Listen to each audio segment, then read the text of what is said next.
There's been reported Bigfoot sightings on Mogollon Rim in Arizona for hundreds of years.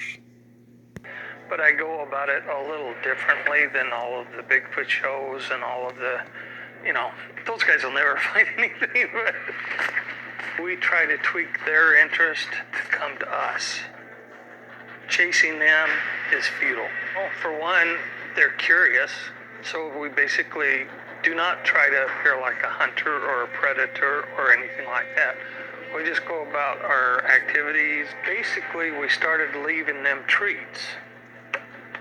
Every time we heard something in the bushes or got a rock thrown at us or something like that, then, we kind of back off a little bit and leave a treat. Cookies or baked goods, anything sweet. They really like sweets. And we do that on purpose because we want them to get accustomed to us. They don't trust men. They don't like hunters. If you act like a hunter, gone.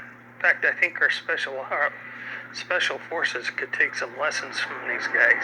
Halloween without a good ghost story. Gotta have one. In this case, a good monster story, as in the Mogollon Monster, Arizona's very own Bigfoot. Yeah, the Mogollon Rim is a steep cliff, basically, that runs for about 200 miles from northern Arizona eastward, nearing the border with New Mexico. It's a rugged wilderness that many creatures call home.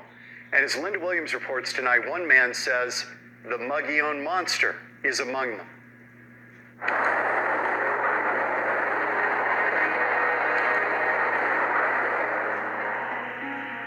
There's all kinds of wildlife on the Mogollon Rim as we watched this young elk strolled calmly down a road near Woods Canyon Lake with its mother nearby.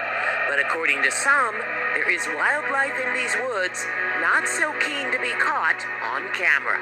They range from about this tall to about 8 feet. Mitchell Waite is the chief monster chaser for MogollonMonster.com. Well, I think they're the same species, but probably different races. The Mogollon Monster is Arizona's Bigfoot. And according to Waite, the Mogollon Monster got his name in 1947 when a big, hairy beast raided a Boy Scout camp near Tonto Creek. Because it happened on the Mogollon Rim, the Boy Scouts called it the Mogollon Monster. And that's kind of what stuck, Waite, whose family settled northern Arizona, first heard about the monster around the campfire. They were all about the hairy man or the wild man or something like that. And of course, I didn't believe them.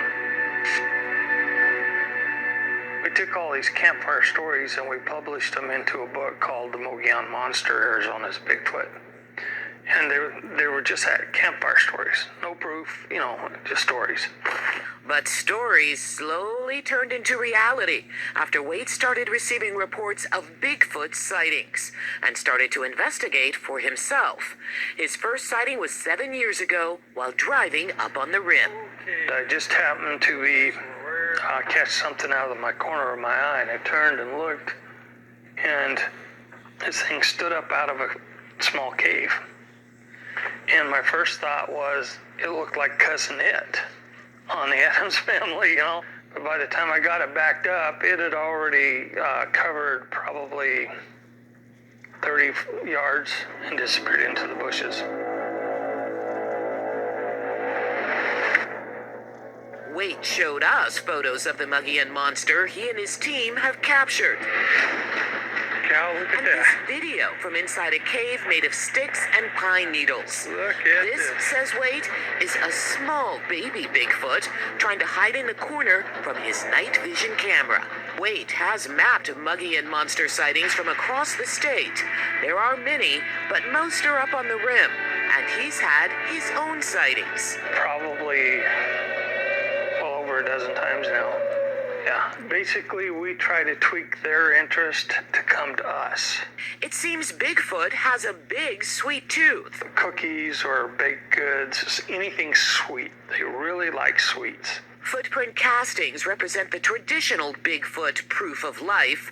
Waite has plenty of those too, along with plenty of doubters. Of course, there's lots of skeptics that just won't won't accept it. But also plenty of believers who have a new way to track down an old legend, the Mogollon Monster. Now with modern social media and so forth, it's becoming more and more acceptable for people to share what they've seen and what they've heard, and even videos or photos. Now believe me, there's a lot of hoaxers out there. No. But there are a few reputable people that are searching for the truth.